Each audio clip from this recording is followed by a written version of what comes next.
Hi everyone, welcome to my channel. আজকে আমি তোমাদের জন্য নিয়ে এসেছি হেয়ার গ্রোথ আর হেয়ার শাইনের একটা হোমমেড অয়েল, যেটা তুমি বাড়ির সাধারণ উপকরণ দিয়েই বানাতে পারো। চলো শুরু করা যাক।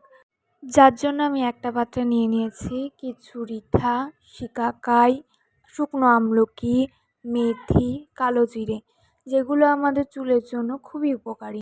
এছাড়াও তোমরা এতে জবা ফুলের কড়ি বা পাতা, নিম পাতা, কেশতি পাতা আর কারি পাতা, এগুলোও চুলের জন্য খুবই উপকারী। এরপর আমি নিয়ে নিলাম একটা পেঁয়াজ। আমার কাছে ছোট পেঁয়াজ ছিল না বলে আমি বড় পেঁয়াজই হাফ করে নিয়েছি। এরপর আমরা এতে দেব নারকেল তেল। তোমরা পিওর নারকেল তেলও নিতে পারো বা বাজারে যে কোনো ধরনের নারকেল তেল পেয়ে যাবে, যে কোনো কোম্পানির। আমি যেমন আমার বাড়িতে বাজাজের ছিল, তো সেটাও নিতে পারো। এরপর আমি একটা বাটিতে সরষের তেল ঢেলে রেখেছিলাম, ওটাও দিয়ে দিলাম। সরষের তেলও চুলের জন্য খুবই উপকারী। এরপর আমি একদম লো ফ্লেমে তেলটাকে কিছুক্ষণ ধরে ফোটাবো। যতক্ষণ না এটা উপচে পড়ার মতন হচ্ছে ততক্ষণ পর্যন্ত ফোটাবো।